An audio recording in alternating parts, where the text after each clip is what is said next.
ஆன்மீக நண்பர்களுக்கு வணக்கம்.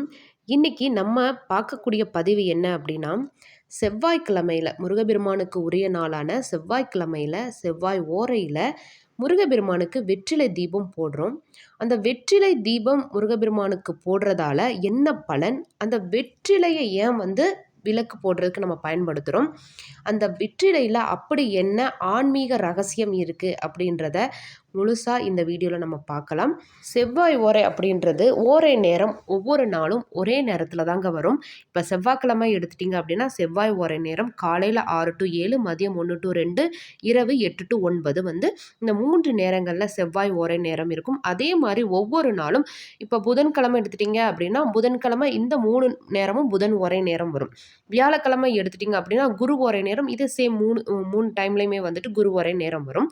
இப்போ செவ்வாய்க்கிழமை நான் காலையில் 6 to 7 இருக்கக்கூடிய ஓரை நேரத்தில் செவ்வாய் ஓரை நேரத்தில் நான் வெற்றிலை தீபம் போட போகிறேன். இது காலையில் பிரம்ம முகூர்த்த பூஜை முடிச்சுட்டு மெடிடேஷன்லாம் முடிச்சுட்டு துளசி அம்மாவுக்கும் பூஜையை முடிச்சாச்சு. இறைவனை நம்ம சீக்கிரம் நெருங்கணும், அவங்களோட அனுகிரகத்தை நம்ம சீக்கிரம் பெறணும் அப்படின்னா ஒரு சில விஷயங்கள், அவங்களுக்கு பிடிச்ச ஒரு சில விஷயங்களை செய்தாவே போதும். முருக பக்தர்கள் முருகனை ரொம்ப ஈஸியாக அணுகணும் அப்படின்னா அவருக்கு பிடிச்ச சில விஷயங்களை நம்ம பண்ணாவே போதுங்க. ஈஸியாக அவரோட அனுகிரகமும் ஆசீர்வாதமும் நம்மளுக்கு கிடைக்கும். அதில் முதலாவது ஒன்று என்ன அப்படின்னா, அவரை போற்றி பாடல் பாடுறது அவருக்கு ரொம்ப பிடிக்கும். அப்புறம் இரண்டாவது, நெய்வேத்தியத்தில் பார்த்தீங்க அப்படின்னா அவருக்கு தேனும் தினைமாவும் ரொம்ப ரொம்ப பிடிக்கும். அப்புறம் மலர்கள் எடுத்துட்டிங்க அப்படின்னா மல்லிகைப்பூ, ரோஜாப்பூ, செவ்வரளி அவருக்கு ரொம்ப ரொம்ப பிடிக்கும். தீபங்களில் அவருக்கு வெற்றிலை தீபம் ரொம்ப பிடிக்கும் அப்படின்னு சொல்லப்படுதுங்க. அதுக்கு காரணம் என்ன அப்படின்னா வெற்றிலை. இந்த வெற்றிலையில் முப்பெரும் தேவர்கள் முப்பெரும் தேவிகள் இருக்காங்க. அது மட்டும் இல்லாமல் அதோட பெயர்லையே பாருங்களேன், வெற்றிலை. அந்த வெற்றிலையானது பூ வைக்காது, காய் காய்க்காது. ஒரு காம்பை மட்டும் எடுத்து கிள்ளி வச்சிட்டோம் அப்படின்னா அழகாக வளர்த்துரும். வெற்று அப்படின்றது என்ன அப்படின்னா நம்மளோட மனதில் இருக்கக்கூடிய ஆணவம், கண்மம், மாயை என்ற மும்மலங்களையும் அழித்து அந்த வெற்றிடத்தில் முக்தியை நோக்கி செல்லக்கூடிய அந்த தூய்மையான பக்தியை பதிக்கணும். இந்த தத்துவத்தை உணர்த்துறது தான் வெற்றிலை. அப்படிப்பட்ட இந்த வெற்றிலையில் முருகப்பெருமானுக்கு தீபம் ஏற்றும் போது மிக துரிதமாக சீக்கிரமாக நம்ம கிட்ட பேச ஆரம்பிச்சிருவார். ரொம்ப சந்தோஷமாயிடுவார். அந்த வெளிச்சத்தில் அவரோட முகத்தை பாருங்களேன், நம்மளை பார்த்து சிரிக்கிற மாதிரியே இருக்கும். அப்புறம் சிலர் கேட்பாங்க, இவ்வளோ பண்ணுறோம் இல்லைங்களா, அப்போ இவ்வளோ பண்ணும்பொழுது நம்மளுக்கு அதனால் என்ன பலன் கிடைக்கும் அப்படின்னு சொல்லிட்டு சிலர் கேட்குறாங்க. அப்படி கேட்குறவங்களும் இருக்காங்கங்க. அவங்களுக்காக தான் இந்த பதில். இந்த பூமியில் இறைவனால் படைக்கப்பட்ட ஒவ்வொரு உயிரினங்களும் அவங்க கர்ம வினைகளை சுமந்துக்கிட்டு தான் வந்திருக்கும். அதுதான் நிதர்சனமான உண்மை.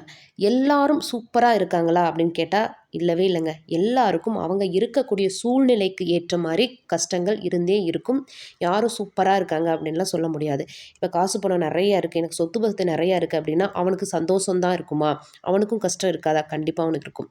அவன் வச்சிருக்கக்கூடிய காசு பணத்தை எப்படி பாதுகாக்கிறது அப்படின்ற ஒரு மனக்குழப்பம் அவனுக்கு இருந்துக்கிட்டே இருக்கும். ஒரு சிலவங்க தினமும் வேலைக்கு போனாதான் நம்மளுக்கு 3 வேளை சாப்பாடு அப்படின்ற சூழ்நிலை சிலருக்கு இருக்கும்.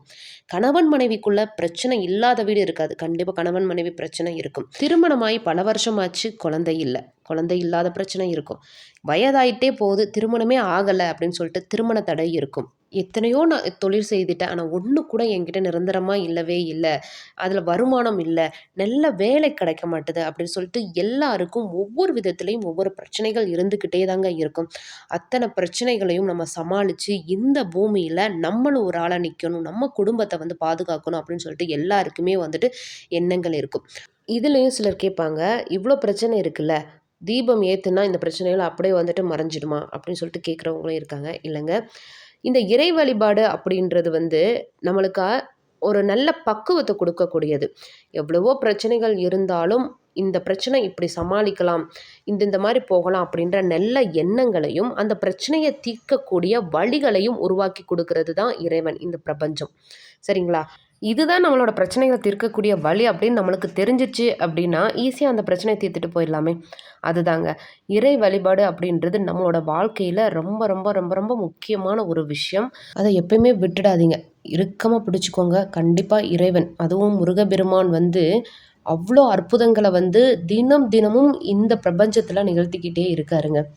என் வாழ்க்கையில் நடந்த ஒரு விஷயத்த நான் உங்களுக்கு சொல்கிறேன். இந்த வேல்மாறல் அப்படின்ற ஒரு விஷயம் நம்ம படித்தோம், தொடர்ந்து 48 நாள் படித்தோம் அப்படின்னா முருகப்பெருமான் ஏதாவது ஒரு ரூபத்தில் நம்மளுக்கு காட்சி கொடுப்பாரு அப்படின்னு சொல்லிட்டு நான் சோசியல் மீடியாவில் பார்த்தேன்.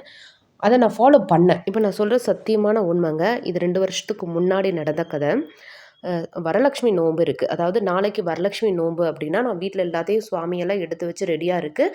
முன்னாடி நாள் வந்து வர்றவங்களுக்கு, வர சுமங்கலிக்கு வந்து ரிட்டர்ன் கிஃப்ட் குடுக்கணும் அப்படின்னு சொல்லிட்டு, ரிட்டர்ன் கிஃப்ட் வாங்குறதுக்காக வந்து நான் போயிருக்கேன். ஒரு 6:00 ஈவினிங் 6:00 மேல வந்து கடைக்கு போறேன். இங்க நாங்க இருக்கக்கூடிய ஏரியா இந்த பெங்களூர்ல வந்துட்டு எப்பயுமே ஆள் நடமாட்டம் இருந்துக்கிட்டே இருக்குங்க. வண்டி வாகனம் போய்க்கிட்டே இருக்கும். இந்த இடத்துல, இந்த நேரத்துல இந்த ஒரு விஷயம் நடக்கிறதுக்கு வாய்ப்பே இல்ல. ஆனா, அந்த அன்னைக்கு வந்து என்னாச்சு அப்படின்னா, நான் நான் மட்டும் தனியா தான் போயிட்டுருக்கேன். போகும்போது நான் வண்டியில போய்க்கிட்டே இருக்கும் பொழுது, முன்னாடி ஒரு வண்டி போகுது. சடனா பார்த்தீங்க அப்படின்னா, ஒரு சந்துக்குள்ள இருந்து ஒரு மயில்ங்க. நிஜமாவே ஒரு 2 நிமிஷம் அந்த இடத்துல அப்படியே வந்து சடனா நின்னுட்டேன். மயில் வந்து அப்படியே கிராஸ் ஆயி போகுதுங்க. என் வண்டி முன்னாடி அப்படியே வந்து கிராஸ் ஆயி போகுது. முருகா, முருகா, முருகா பார்த்துட்டு வண்டிய ஸ்டாப் பண்ணிட்டு, முருகா, முருகா, முருகா, முருகான்னு நான் சொல்லிட்டு இருக்கேன். எனக்கு பின்னாடி வந்தவங்க, அந்த பீகாக், பீகாக், பீகாக் அப்படின்னு சொல்லிட்டு அவங்க கத்திட்டு, அந்த குழந்தை அங்க இருக்கிற குழந்தை எல்லாம் கத்திக்கிட்டு போறாங்க. அப்படியே ஒரு 2 நிமிஷம் அந்த இடத்த விட்டு என்னால நகரவே முடியலங்க. அப்படியே நின்னு கண்ணீர் பொங்கிட்டு இருக்கு. அப்படியே முருகா, முருகா, முருகான்னு சொல்லிட்டு அந்த வேல்மாறலோட அந்த ஃபர்ஸ்ட் இருக்கும் இல்லைங்களா? அந்த "திருத்தணியில் உதித்தருளும் ஒருத்தன் மலை விருத்தனென உளத்தினுரை கருத்தன்மை நடத்து குகன் வேலே" அப்படின்றது மனசுக்குள்ள திரும்ப, திரும்ப, திரும்ப, திரும்ப, திரும்ப அந்த பாடல் வந்து ஓடிட்டே இருக்கு. என்னைய அறியாமலே சொல்ற மாரி இருக்கு.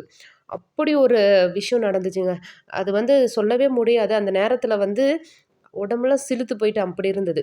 நம்பியவர்களுக்கு முருகன் கண்டிப்பா இருக்காங்க. சத்தியமா இருக்காங்க.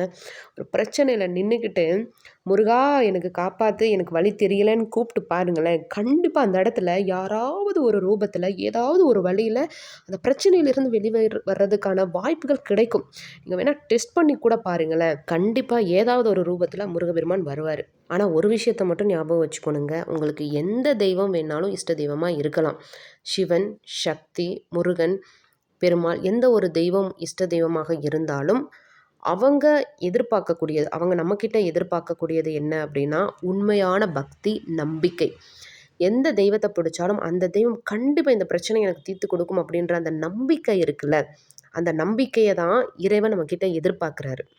இது நடக்குமா? நடக்காதா? அப்படின்லாம் நீங்க நினைக்கவே கூடாது. அவங்க முன்னாடி ஒரு தீபம் ஏத்தி வச்சு, "முருகா, எனக்கு இந்த மாரி ஒரு பிரச்சனை இருக்கு. தயவு செய்து என்னோட பிரச்சனைய தீர்த்து குடுத்துரு. எனக்கு யார் இருக்கா உன்னைய விட்டா? எனக்கு நீ தானே எல்லாமே. என் பிரச்சனைய தீர்த்து குடுத்துரு முருகா. இத சரி பண்றதுக்கு ஏதாவது ஒரு வழிகாட்டு முருகா." அப்படின்னு சொல்லிட்டு அவர்கிட்ட பேசுங்களேன். அவர் பேசுவாருங்க நம்ம கூட. நிஜமாவே நம்பி பண்ணுங்க. எல்லாமே நல்லதாவே நடக்கும். செவ்வாய்க்கிழமையில செவ்வாய் ஓரையில வெற்றிலை தீபம் போட்டு பாருங்க. அப்புறம் நெறைய மாற்றங்கள் உங்க வாழ்க்கையில நடக்கும். நான் 1 வருஷம், 2 வருஷம் இல்லங்க. 3 வருஷமா வந்துட்டு இந்த வெற்றிலை தீபம் தொடர்ந்து போட்டுட்ருக்கேன். நெறைய மாற்றங்கள் என் வாழ்க்கையில நடந்திருக்கு. அத தான் நான் உங்களுக்கு சொல்றேன். செய்து பாருங்க. இன்னைக்கு செவ்வாய்க்கிழமை மறந்துடாதீங்க. சரிங்களா? "வேலுண்டு வினையில்லை, மயிலுண்டு பயமில்லை, குகனுண்டு குறைவில்லை, கந்தனுண்டு கவலையே இல்லை." வெற்றிவேல் முருகனுக்கு அரோகரா.